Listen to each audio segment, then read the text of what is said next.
Hello, boys and girls. Welcome to the Oh Dear Mother podcast, where I, the son, answers my mother's questions about sports and more. Let's begin. So, wow. Huge news in the sports world. Well, specifically the NFL. Micah Parsons, the long awaited trade rumors, contract dispute with the Dallas Cowboys has come to an end with him going to the Green Bay Packers on a crazy deal. This just came out last night, and the whole sports world is buzzing. Now, let's begin with maybe some questions for my mom that she's got. Well, the very simple first question would be why is it so significant? Okay, so there are many parts to this. I will start with the actual player side first.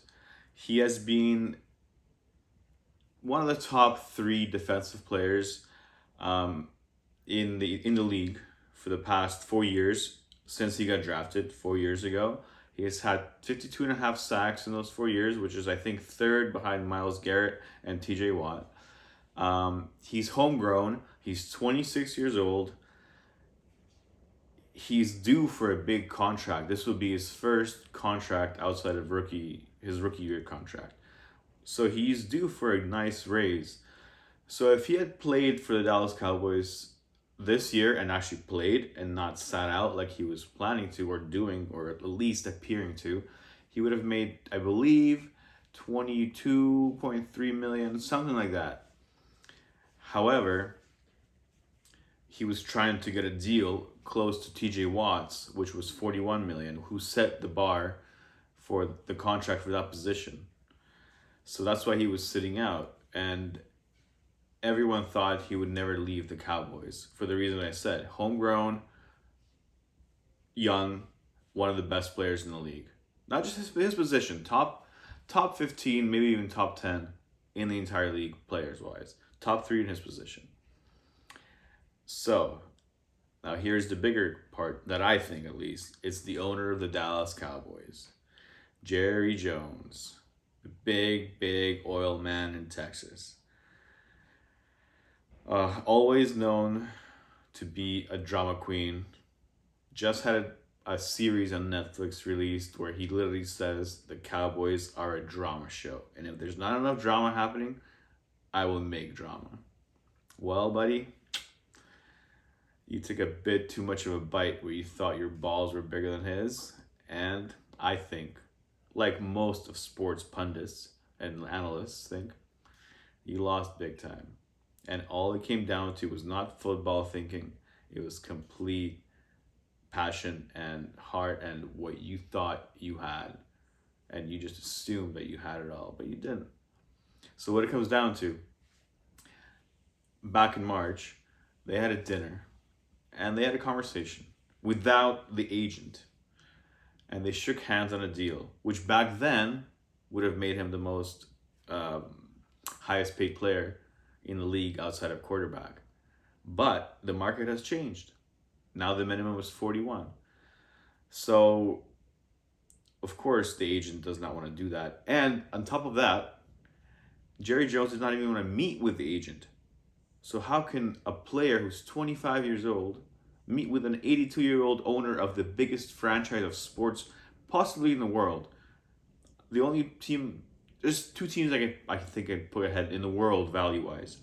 The New York Yankees and Real Madrid, soccer, football, whatever you want to call it. Funny enough, yesterday was the day that they traded Micah, and it was the day that Forbes valuated them at $13 billion. So this guy is not a nobody, Jerry Jones. He's one of the most, I won't say progressive, but one of the most well-known owners, GM/GM, which is another topic we can go into, but his worth is $16 billion, and you're telling me you were not willing to pay this player? That's nuts. So, circling back to the significance of this, is that Dallas always pays their players. They are the most well-known franchise that does not cheap out. They love drama. And just to reiterate that, the past 2 years, last year, CeeDee Lamb didn't sign until 2 or 3 weeks, and he was one of the highest paid wide receivers. And then the year before, Dak Prescott held out until the day of. So, and he's getting paid $60 million, and he's the highest paid football player of all time. So it's just so unbelievably irresponsible for Jerry Jones and the Dallas Stars organization to go this route. And once again, it's not about football; it's about feelings. And Jerry Jones, man, you gotta retire. You gotta give this team out to somebody else, and not your kids, because your kids are the same as you, just spoiled old brats that know one system and they will not change it. And yeah, so the significance of that is that you messed up, man. You messed up, and you let go your best prospect, homegrown, young, Hall of Famer, I would say. Not yet, but projected. And he went to also a conference rival. You trade him to the NFC. So you have to face them. You're going to have to face this guy. And also, they eliminated you from the playoffs the past 3 years. Like, come on, man. Come on, man. You're old. You're done. Get the hell out of here. Anyways, Well, let's move on. Is any other number that you can run me through? What do you mean? Well, do I need to know about this? Oh yeah, the numbers of the actual deal. So Yeah. so the reporting is, I mean, it's not finalized yet. Well, I'm sure it is, but so far I got it written down here. It's quite a few numbers to take in. So, well, first of all, the trade was for 2 first-round picks and another player. I'm blanking on the name right now, but he's a defensive player, and that's it though. 2 first-round picks in 26, 27, which are gonna be late first round. Like at best 26 to 32, which is ridiculous. And people are people were comparing this to the Herschel Walker trade back in the 90s. It ain't like that. Herschel Walker got like 7 or 8 picks, and I think 3 or 4 of them were in the first round. So this is nothing like that. Dallas lost. Dallas did not win this. But you know what? To be fair, we will not be able to know if Dallas won or lost this until at least 3 years from now, when these players they select with these picks come to fruition. And who knows? Maybe they'll find another Micah Parsons or somebody else. But I understand. Anyways, we'll talk about that later. So the numbers of the contract are: he's got 188 million for 4 years, which is an average of 47 million per year. Yeah, it's a minimum, right? Huh? It's a minimum, right? No, it's the average It's average, right? per year. Yeah. But Mama, I told you before, money in football is not guaranteed. Yeah, I know. It's that. just what looks on paper. Yeah. But 120 million of that contract is guaranteed. Okay. The first year, he's guaranteed 62 million of that. Just right away at signing. Like when he signs this contract, guaranteed. He's guaranteed 100 million for the first 2 years, and 141 for the first, 3 years.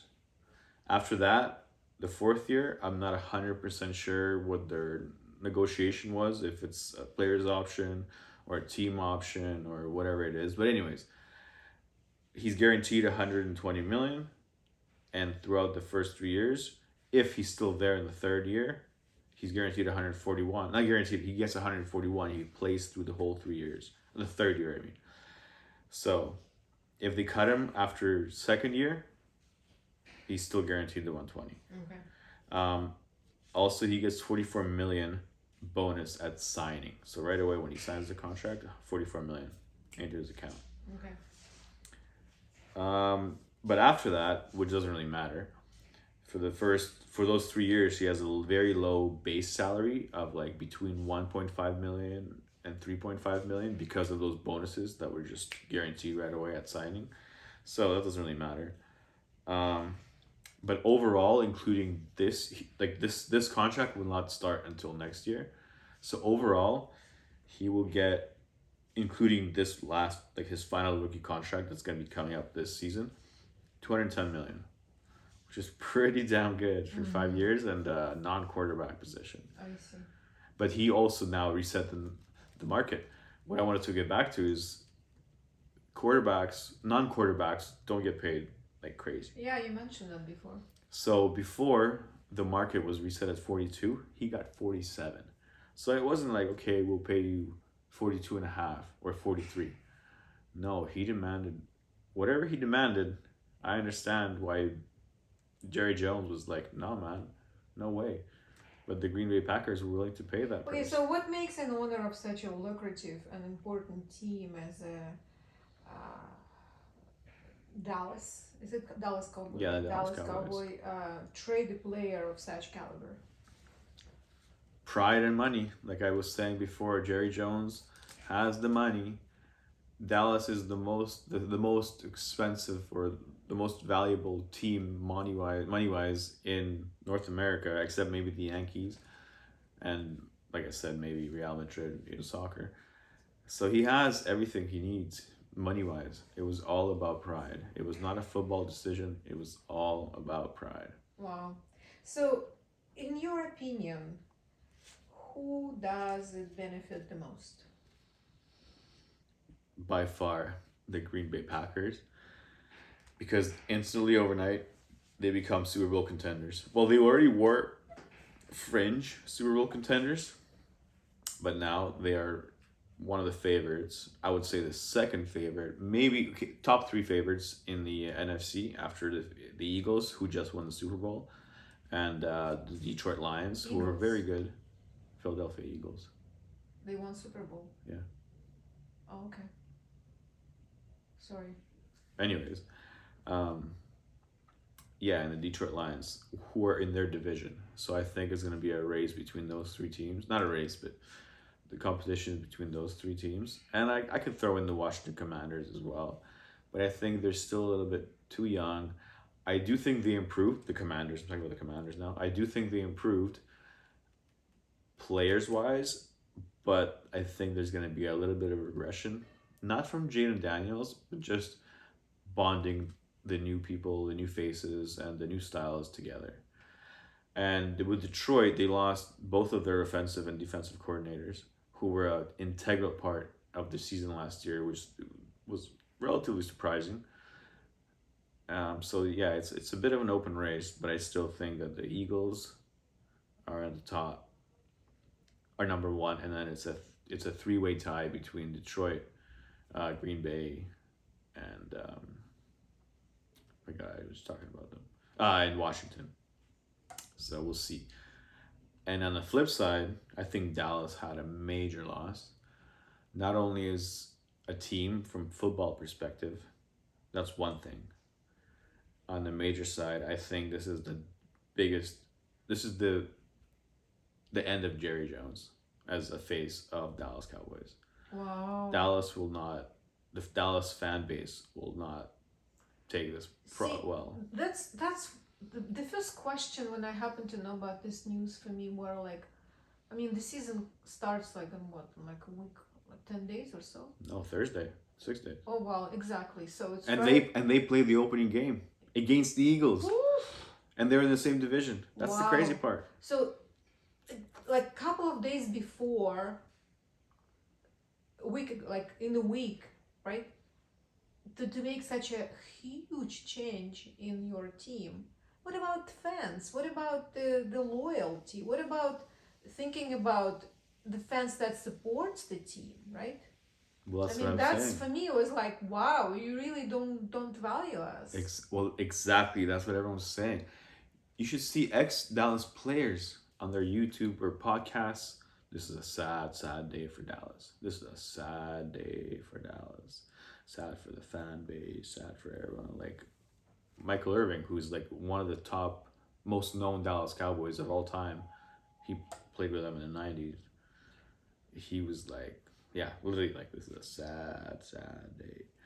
And not only the fans of the Dallas Cowboys, look what it did to Las Vegas and betting odds, how that changed. So they went. I don't know the Maybe actual. that's another point of this exchange is just to change the whole geography of the game or positions of divisions. You know what I mean? Oh, well, that's been in the talks for a while. Well, okay, no, Mom, that's... Okay. All right. Well, thank you very much for this information, for this analysis. I am going to pay precise attention to the Dallas Cowboy right now, how they're gonna fucked up or not. And Green Bay Packers, too. All right. See who won. Anyways, boys and girls, make sure to comment and subscribe. See you later.